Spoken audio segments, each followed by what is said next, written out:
I think the principal issue at the moment for everybody is cost. People are looking at cost per employee. People don't just get focused and hang up really on what's the headline rent. Rates are such a significant part now of any package. When we're advising occupiers, we're very much looking at what's the cost per employee, and that leads to how efficient is the building and how the building can be laid out. So I think when looking at space, you have to not just understand what are the costs in black and white, but how can the tenant actually use that space. Now that's leading to some interesting issues for occupiers, particularly in terms of density. A lot of people want to occupy space at a high density in certain areas whilst have breakout and open areas. As a result, a lot of buildings are designed BCO spec at 1 person per 10 square metres. A lot of occupiers these days are talking about occupying space at 1 per 8 square metres or sometimes even less.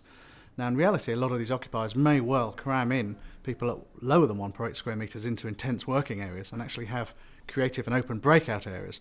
But when they're looking at a building, they're often critiquing whether that 1 per 10 square metres base build design is actually enough. If a tenant is wanting to commit to this space for 5, 10, 15 years and justify the expense of moving and taking a new building, then they want to know that they can effectively future-proof their decisions.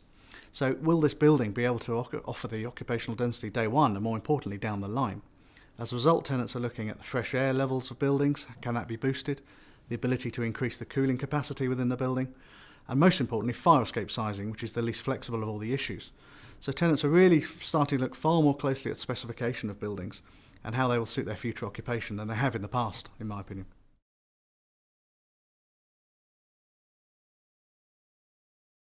It's fair to say that we've already started to see rental growth come through.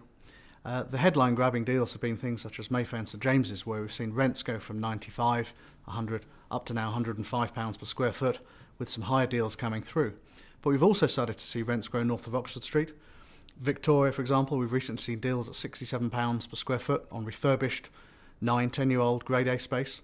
There's some good rents being achieved in Euston, and indeed Soho itself is also seeing some very high rental performance. It's fair to say that across many of the sub-markets of central London, rental growth is coming through now. A lot of this is actually down to the real lack of supply and also tenants looking forward and seeing that there is a genuine lack of supply coming through. If you look through the development pipeline up to 2015, it is finite, with vacancy rates certainly in the West End below 4%. Tenants are having a limited choice. As a result, we are starting to see rental growth across a lot of the markets. If it's Soho, it's a very, very low supply and tenants competing for the best space.